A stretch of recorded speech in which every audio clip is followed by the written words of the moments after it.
Let's take a look at the new development as President Bola Tinubu was approved the full implementation of the Oronsaye Report. Now, let's take a mind back to the year 2012 when a report on the operations of several ministries, parastatals, and generally several aspects of the economy was done.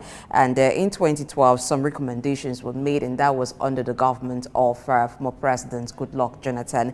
Now, there have been advocacy by a lot of analysts in Nigeria and some other persons that the recommendations of that report should be implemented.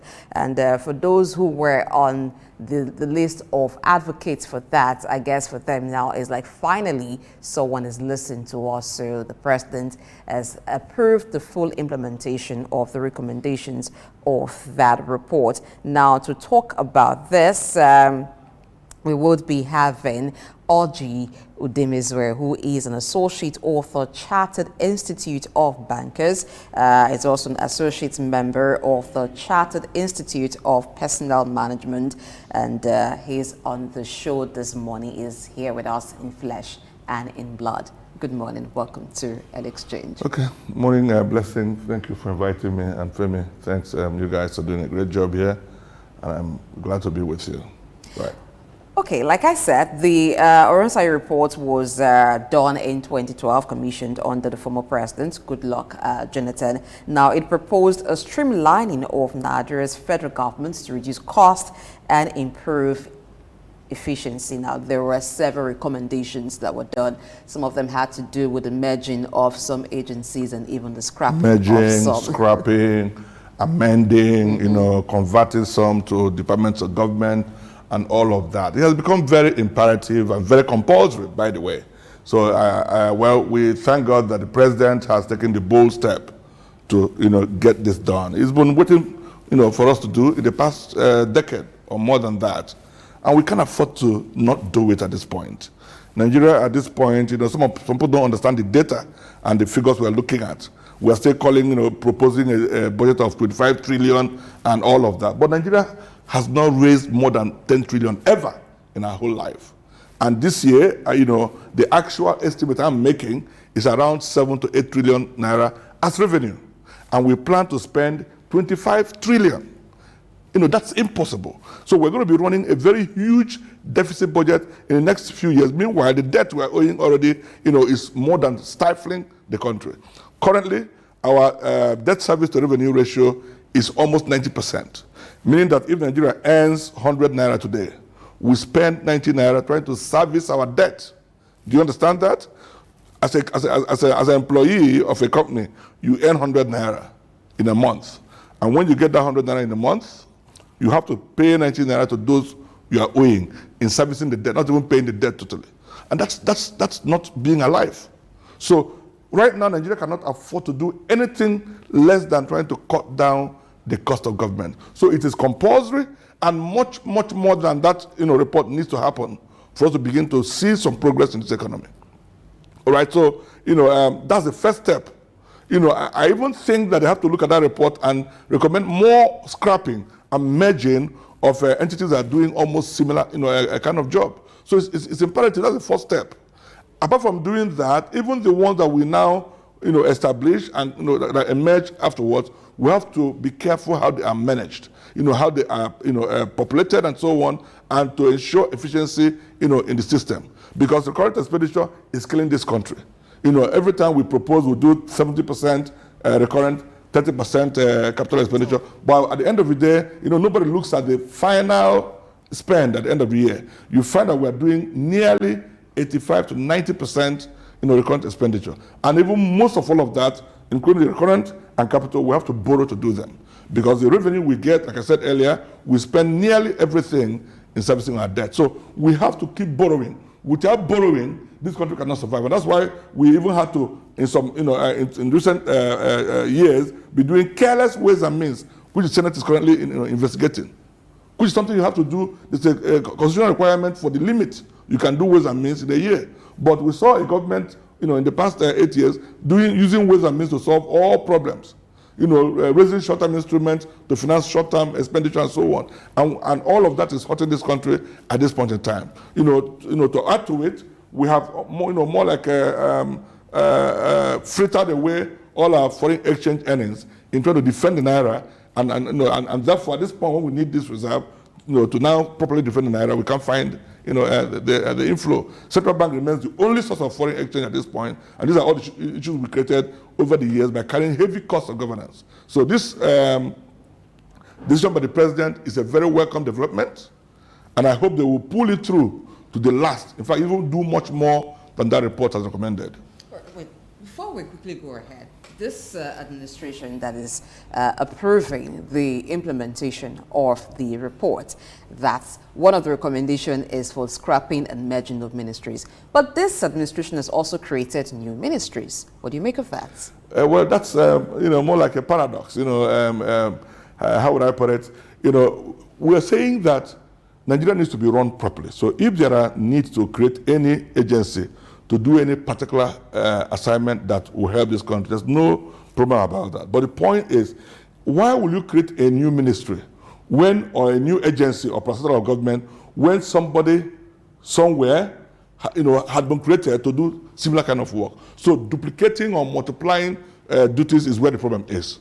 If there's a new challenge, maybe we had COVID, we have some health challenge, and we can't find a department under the Ministry of Health to deal with that, or you can form a committee under them. So for me, I don't even see the need to be creating new ministries, but you can create departments or agencies under an existing ministry of government to handle key issues.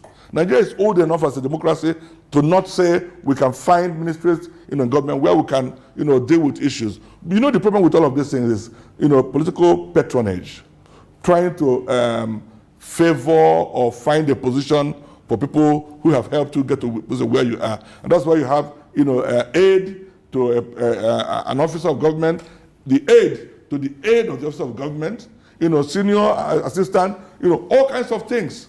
And everyone carries its own baggage and troubles and expenditure that's weighing government down. A governor is traveling or a president is traveling, you see a retinue of aides, all kinds of aid to aid. Who's now doing the job? You are senior assistant and aid to the assistant, aid to the aid to the assistant. That's what's killing this country.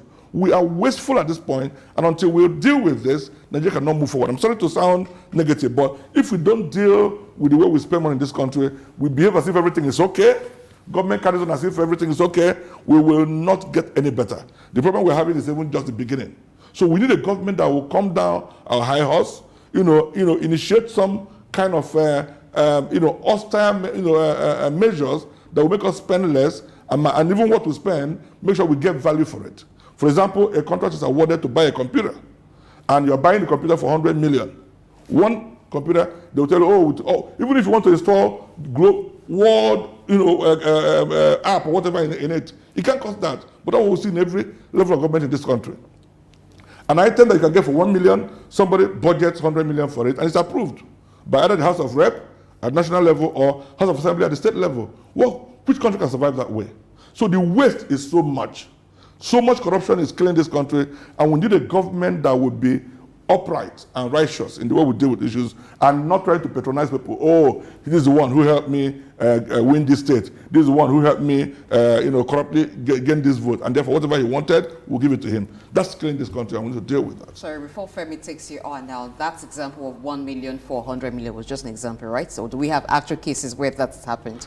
Somebody, I don't want to call names, I'm old enough in this country to have seen, bids, budget, and so on. I have a very good friend, I will mention the state, who's a member of the House of Assembly. He mentioned to me that in one sitting of the House, a budget for computer exam, just I use that example, came up, and he's wondering, I'm a computer person, I understand this thing, how can this ministry buy this item for this amount? He couldn't believe it. He appeared to be the only one who was shouting against approving that particular expenditure. And everyone else was proposing that it should be approved and should move on. Unfortunately for him, or fortunately so, he found that something was happening that he did not know. In their so-called lobbying, everybody had been lobbied to approve that expenditure. He was the only one they hadn't met. So in a way, they were trying to calm him down that we will meet you after this engagement. So calm down, don't worry. So he was jokingly saying, oh, I'm the odd man out. Everybody had been settled to make this happen.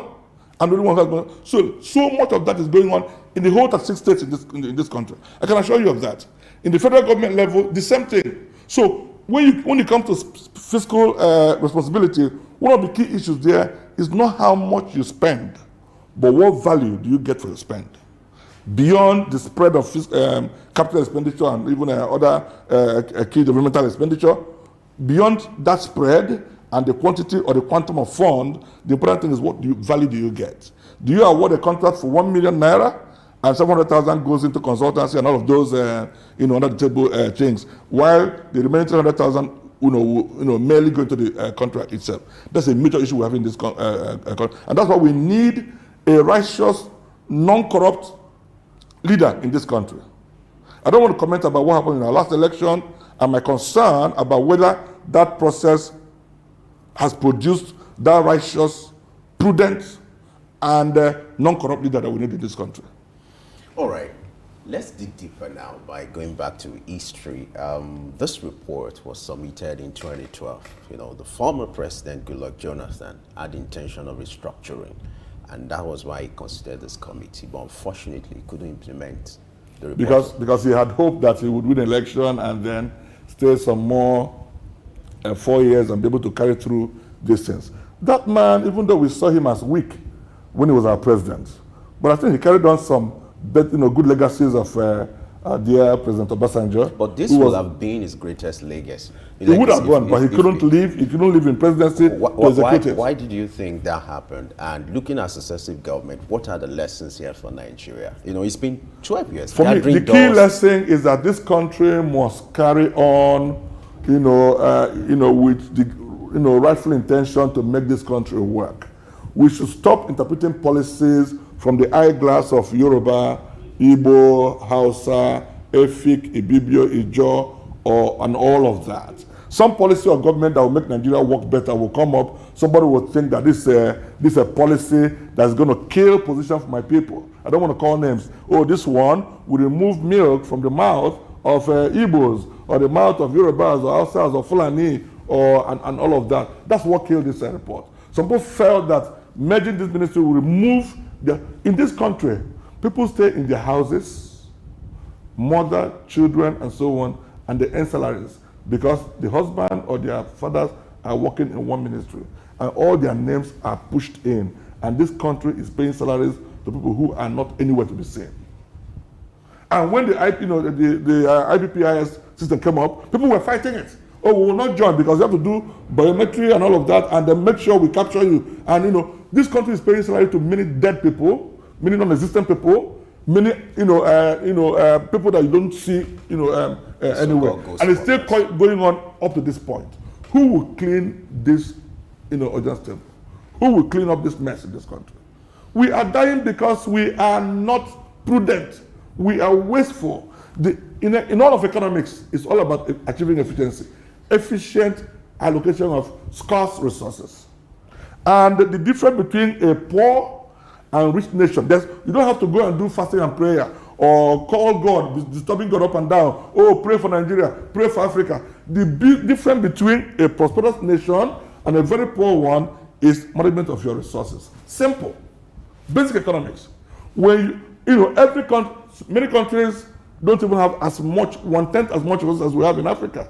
But they are prospering because they will come in here, deceive us, confuse us, carry our raw materials at raw level. Crude oil, we send it raw here.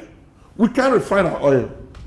At our age as a democracy, we can't refine simple cracking of crude oil. We cannot do that because vested interests have held us down through NNPC, I'm sorry to say that, and other people. They rather that we send the crude oil out at peanuts and then go back to import it. Still up to today, more than 50% of our import requirement comes from oil and gas. Refined petroleum constitute over 50% of our dollar requirement for imports. Why would Naira not be trading at 2,000 for a dollar? If we can remove all of that alone, we will breathe as a country. And our FX expenditure when we import will be much lower than what it is now. And this pressure will go. This chasing around of BDCs and so on is not our problem. They know where the problem is. We are spending dollar to import what we don't need to import in this country. One, and then even those who get the dollar don't need it to start with. Those who get it with contacts in a CBN or presidency and so on are still there around the corner trying to. So until the gap between we're going to get to that maybe at some point, between the official rate and the parallel market rate, until it closes strongly and permanently, this dance between dollar and naira will not end. And this is one of the major issues causing high inflation today, making prices jumping up, off the roof, making wages become, worthless. People's take-home pay cannot even take them to the bus stop. How much more going to the home? Let's look at some of the recommendations of this report, which is looking at some agencies like that of ICPC, EFCC, that they should be merged.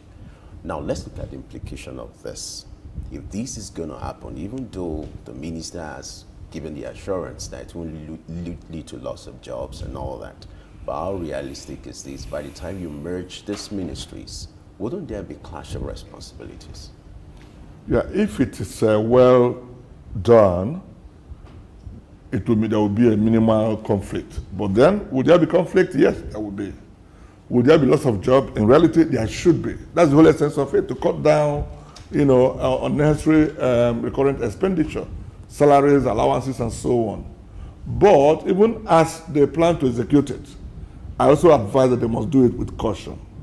For example, there's no point lying that people will not lose their jobs. But the point is, government can incentivize early resignations. These things are done even in the private sector, and it's done so smoothly. I have a number of clients I train. By the way, I'm a trainer. I run a consulting firm. I have this bank I train in Rwanda, and the bank is carrying a lot of old people that are no more very relevant in their current strategy. What did they just do recently? They provided some huge pause for any of the old staff who had done, let's say, 20 years or more with the bank to collect this handsome package if you resign. And when you resign, you also have your gratuity and all of that to be paid to you. So you see people, before I left Kigali about December last year, I saw one of my students, somebody I had trained in that same bank, joyfully share with me, oh, I had just resigned. Oh, what happened? I want to pursue my own business. So I know he had taken advantage of that. So government can, why am I saying this? Government can incentivize public officers who might, because many of these people you see in government have several businesses they are running by the side. But their interest or attention, is divided. They are, giving some part of their time to government without being devoted to their job, while also running their farm or some other kind of business. If you propose to them to leave government work and earn $1 million or $2 million, some amount of money that will be attractive depending on their levels, they might look at it. I have only maybe 7 more years to go in government work, or maybe 3 more years to go. Why wouldn't I collect this package, put it more in my business, and give that business 100% of your time? And the funny thing is that while we all in this country cling to 9-to-5 job, the best way to actually develop a country is through entrepreneurship. I'm not saying that we will not all work. I'm not saying leave your job, Femi. I also worked for 16 years, though I plan to do less. But I worked in banking for 16 years before I started my consulting firm. But the point I'm making is that if you look at all developed economies in the world, whether it's Germany, US, Canada, Luxembourg, and all of them, those economies are developed through entrepreneurship. So it's high time Nigerian government began to encourage entrepreneurship in very strategic ways. So why am I saying this? The whole of manpower likely wasting away in public service, because you see an office that can be manned by 2 persons, you have more than 8 or 10 people there, because government is just trying to help create jobs and reduce unemployment. And therefore we are recruiting people even when we don't need them. Talents and capabilities are not maximized. You see an office where somebody is employed, the person checks in the morning, signs his or her name, maybe 9 or 10 a.m., and goes away, and reappears by 3 p.m. The person is not needed on that job. And that's what we have done over the years, because we have tried to create jobs in this country, leveraging only on government effort. There's nowhere in the world that you chase away unemployment through government employment. You do that by creating a very good and ease of doing business, a very conducive environment for businesses to thrive. So our SMEs, individuals can run their businesses, whether it's plumbing business, electrical wiring, farming business, and any kind of menial jobs. When these people do these things, they pick 1 or 2 relatives to work with them. One employ 3 staff, the other one 5, the other one 10. And if you have 1 million people that do that, in this country, you see how jobs are multiplied. America is driven by entrepreneurship. All developed economies of the world are driven by what? Entrepreneurship. So government can begin to think about it early enough. Because to implement that report doesn't mean today you scrap all the agencies and and sack everybody. No, it may be phased gradually, maybe in the next 2, 3, 4 years. But right now, they must begin to look at what strategy can we put in place to even let people live on their own. Those who have great ideas, people who have discovered themselves, who know that they're better off running their poultry farm, and they are going to make millions of money from that. What you earn as a salary in a year, you can earn in a month or 2 of doing good business. I can tell you that comfortably. I'm an entrepreneur right now, and I can tell you that it's possible. All right? So when you take, so what am I saying here? As they're trying to implement this Oronsaye report, I advise that they begin to take all the affected ministries, all their staff, take them through, a very neutral, non-biased training. Don't let anybody know, you're likely to leave us, that's why we're training you. No, train everyone in entrepreneurship skills, on self-leadership skills, on the ability to stand on their own, assuming, they have something they want to do. We're not saying we're going to sack you, but we're saying that assuming you want to leave government service at this point, we will support whatever hustle you want to go into. So we place this amount as an incentive for you to resign if you want to. It's not compulsory, please. So that people will not say, you want to chase away my people, chase away this level or that level. No, and NLC will say, we'll declare strike. No, make it totally voluntary. We place for this level to this level, we place 5 million. If you want to voluntarily, it will cost this country a lot, but that's where we can take a loan one time and resolve this issue and then begin to recover ourselves from this. Because this heavy burden of salary payment is weighing this country down. But you can take a strategic step, spend big at a point, budget for it, get it done once and for all. It's a surgery you will do. It will pain you, it will hurt you, but it begins to make your burden lighter. If somebody is dying of cancer, and there's a big surgery you have to cut open and all, do it. Do that painful surgery. As we finish it, then we'll now go into recovery. We'll start spending less, in the current expenditure, and begin to have more funds to channel towards capital expenditure. And even the amount of debt we've taken so far, we'll now begin to have space to begin to pay them. Our debt, service may even begin to go down if we begin to have more efficient government ministries. Tax collection is efficient. Environment for business is developing, more entrepreneurs and so on. Tax collection will increase, and then the country will begin to see some breathing space to develop itself. That's what I think. So the key thing I'm recommending here for them is to train all the ministers, not even only those who are affected. Every civil servant should receive some kind of training in self-discovery, personal leadership, entrepreneurship skills, and all of those. And they are given the voluntary window to choose to collect an allowance and resign peacefully.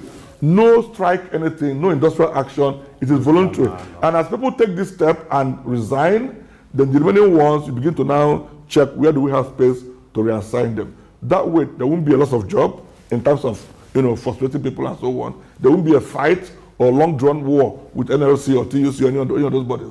It will be a strategic way to lessen government burden. Take that burden once and for all, and then we begin to realize. And then we stop recruiting people that we don't need in public ministries.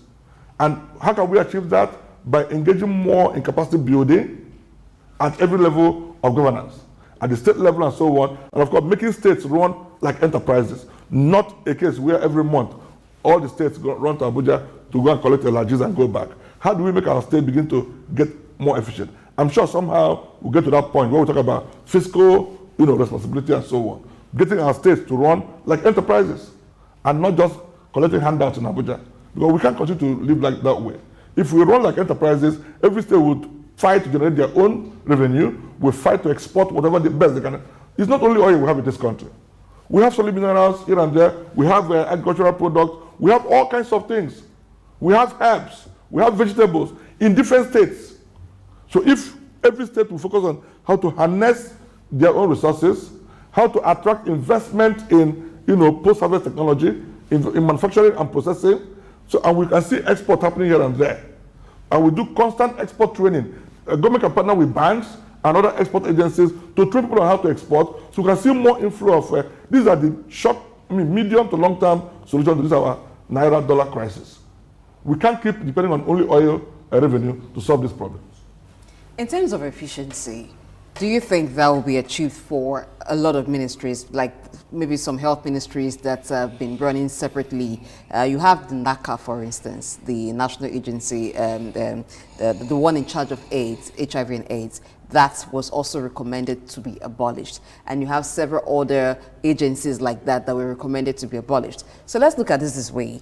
Unbundling versus merger. What are the pros and cons? Now, why some agencies have been advised, government has advised to unbundle some agencies and merge some? Is there need to take a critical look at the report and not take it hook, line, and sinker and say, okay, for some, we need to unbundle. For some, they may need to be merger, and then some scrap it. But that's exactly what the report recommended. And for them to recommend that something should be scrapped, they must have seen that actually there's nothing they are doing. Let me give you an example. For example, look at the Ajaokuta steel mill, for example. There are a number of agencies that are created around that enterprise. But for several years, nothing is going on there. No, exactly nothing.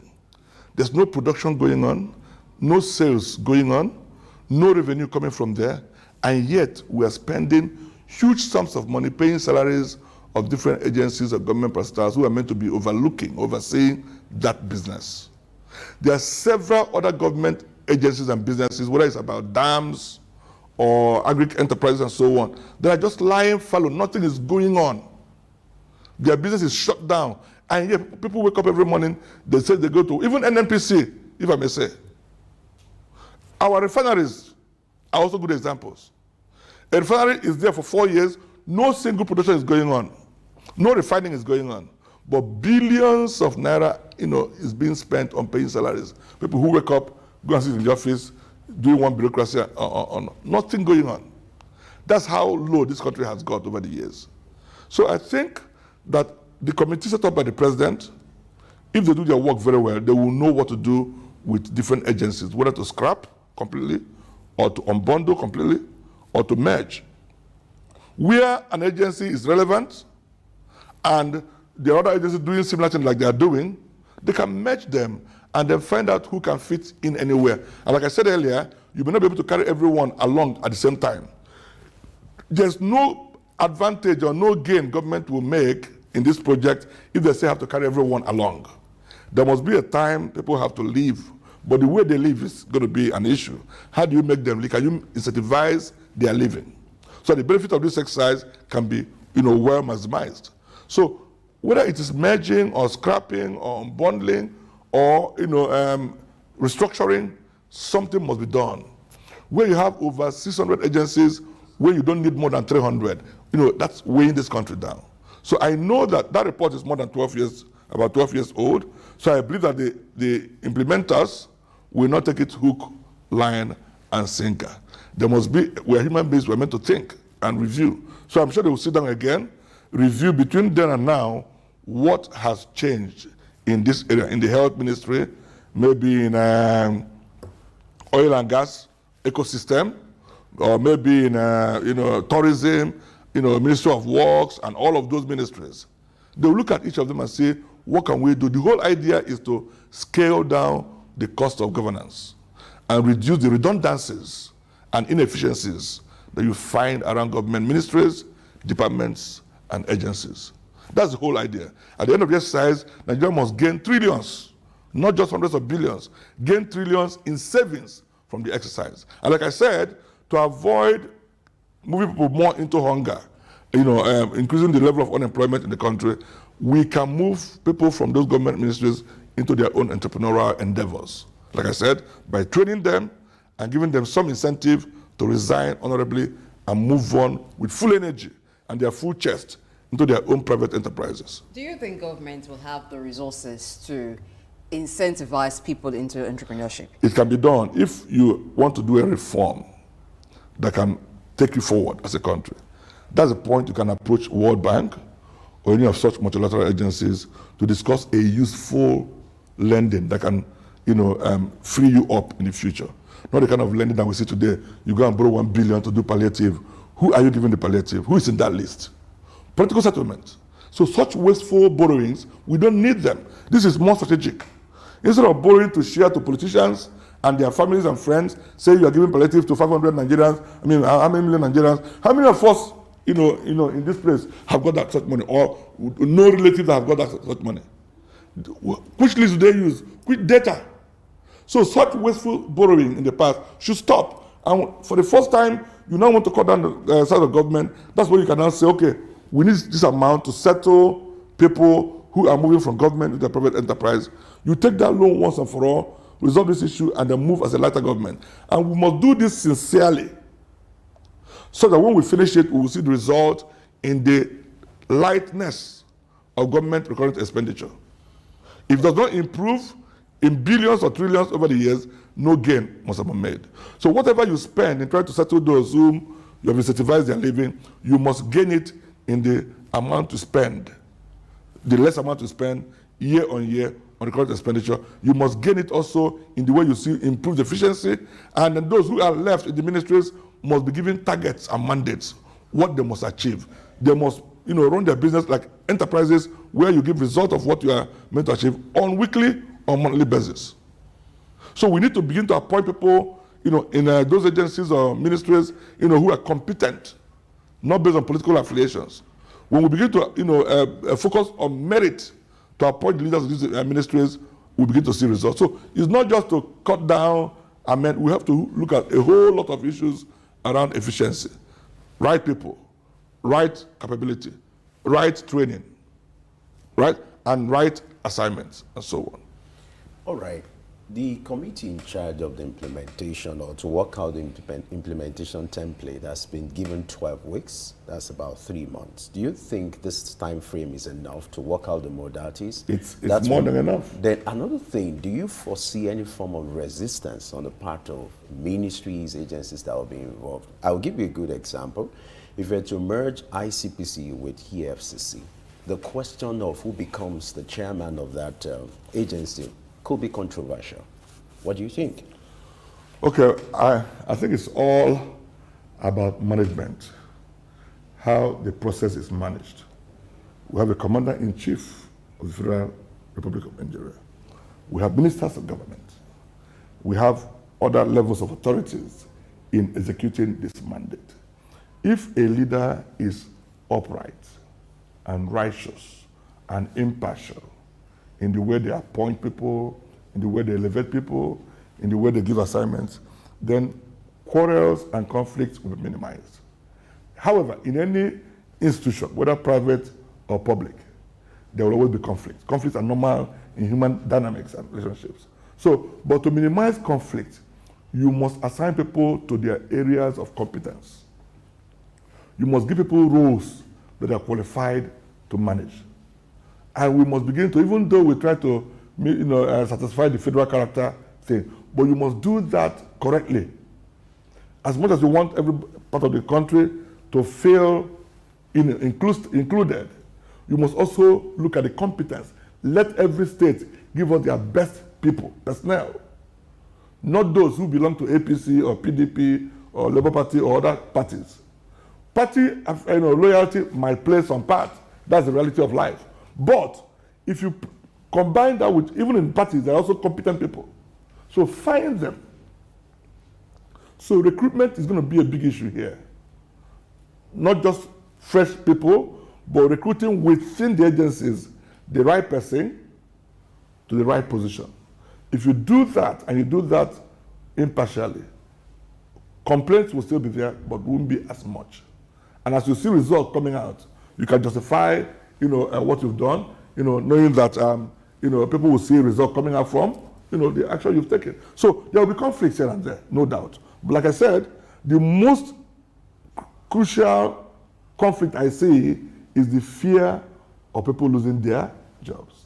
If you resolve that, well, the issue of who will take over a position is easier to handle. You can't appoint yourself as a director or permanent secretary. Somebody has that, political power and authority, constitutional authority to do that. You have to just obey. If the president selects through the governors or other levels of authority, selects names to announce as maybe commissioner of this or director of this, you can't, as long as it follows through due constitutional process. If it's the one that needs to be approved by the Senate or House of Rep, and they do that, who are you to stand against it? So once they do the right thing, get the right approvals at all levels, I don't see any major issues. The only thing I see is the fear or the scare of people losing their jobs. That's where NLC will try to fight to finish. But that can be handled properly. Engage all stakeholders, seek their own views, and then when you prepare that package as incentive, they can't even fight that one because people are choosing to resign on their own. Something that will not be too expensive for the country, but fair enough to attract those who, many people in these ministries, I can tell you, are running their businesses and only putting their names down in these ministries as a way to collect second salary. When you incentivize them and let them know that if they have to be in the list, they must give you their all. So we have to find a solution whereby if you're working for government, you do it 100%. All devotion and commitment must be there. Not half and half. You show up in the morning, go away, show up in the evening. You're receiving your salary. So we let you know that if you accept to work for government, we have to find a way to ensure that you are there offering the service. So if you prefer to run your own business, we can give you some incentive and you go full-time into your business. So we know those who are actually serving government, those who are serving themselves. And that way it will be a win-win. Government will get more efficient, people will get some support, more like a grant, to run their business, and as they leave, they're employing cousins, friends, brothers to run that business, and unemployment will automatically come down. So you can come with the right strategy in a way that instead of achieving unemployment, you achieve a higher level of employment where resources are fully and properly employed. All right, on the final note, let's look at fiscal responsibility. Now, for these agencies or ministries that will be given maybe some targets or asked to generate revenue and also reduce expenditure, I fear for the implementation of this. Do you foresee a situation where in a bid to meet targets, it now becomes a thing where it's all about meeting targets and not actually rendering service, and at the end of the day, the citizens are made to suffer for it? You can't meet your target without offering great service, even in private enterprise. But what if it's in the case of monopoly where it's the agency that runs, there is no alternative to it? It's only when people don't understand their KPIs. In HR terms, it's what you call key performance indicators. All right? If you are giving an assignment, maybe you're in FIRS. Is it FIRS? Yep. Federal Inland Revenue Service. And you are meant to collect tax and so on. The way you relate with the payers of tax will enable you to collect more tax. So you must offer good service as you try to meet your target. And by the way, targets are not only quantitative, they're also qualitative targets. If there are issues around service, like you have Servicom and the rest of them, and we have the right people running those platforms, whereby if you offer the bad service as Ikeja, electricity and so on, people have a line to call. That is not working in this country yet. We have Servicom, but I'm sorry to say on this platform that Servicom is merely cosmetic. People have suffered a lot in our aviation sector and all kinds of sectors, health sector and so on, but you complain and nothing happens. If we can be serious with such platforms where service standards can be managed, can be regulated, things will work better in this country. People will offer service, people will be happy to pay their tax and so on, and then this country will get better for it. Okay, let's just wrap up with this. The details of the MPC meeting will be unfolded today. What are your expectations? Do you foresee any tightening of the MPR? All right, this country has been running, on a very tight monetary position over the past year or more. And as they will always say, there's more money in circulation. The amount of money in circulation is approaching 100 trillion and all of that. And quite paradoxically, we haven't had MPC meetings in the past few months or so. I think this should be the first MPC meeting since July last year. So this is the 293rd MPC meeting, and we expect their announcement or notices to come out today.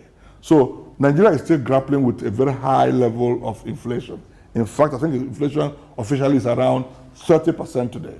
Unofficially, we all know that things have doubled in the market. So I believe that inflation is more than 100% in this country in the past 1 year. That's even a very officially it's the 29.9. Officially, but you and I know that things that we buy have almost doubled in the past few weeks, not even a month. So, but let's keep the official rate of 30%. That is also very huge and very bad for our economy. So, looking at that, there's a pressure on the central bank, on the MPC, to hike rates. Usually the monetary policy game is that when there's so much money in circulation, by increasing rates, people will be forced to save more, to invest their money in fixed income instruments rather than spending it. So that way, you mop up liquidity. And then, by the time you mop up the money, the demand for goods and services will drop. And then, inflation will be curtailed. That's what's called demand pool inflation management. But again, the argument has been, and I'm on that school of thought, Nigeria's inflation can never be resolved by just hiking rates. So by hiking rate more and more, we are wounding and injuring our economy. If I had enough time, I would explain it in a simple way that the man in the street can understand. So our inflation is more cost pushed than demand pull. There could be some element of demand pull, because when there's so much money idle in the banks tend to do more of trading in fixed income, FX, and so on, causing price hikes and so on.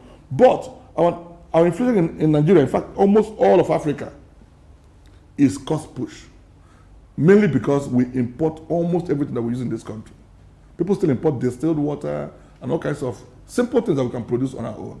So high level of importation of what you call foreign demonstration effect, tending to love foreign items more than our own. Even when we have local rice that's well prepared, richer in vitamin and so on, we still want to import rice that is polished and chemicalized from a far distance that spent months to get here. We still prefer it to our own local rice. So because we import almost everything, the unavailability of foreign exchange to import is making prices go up every single day.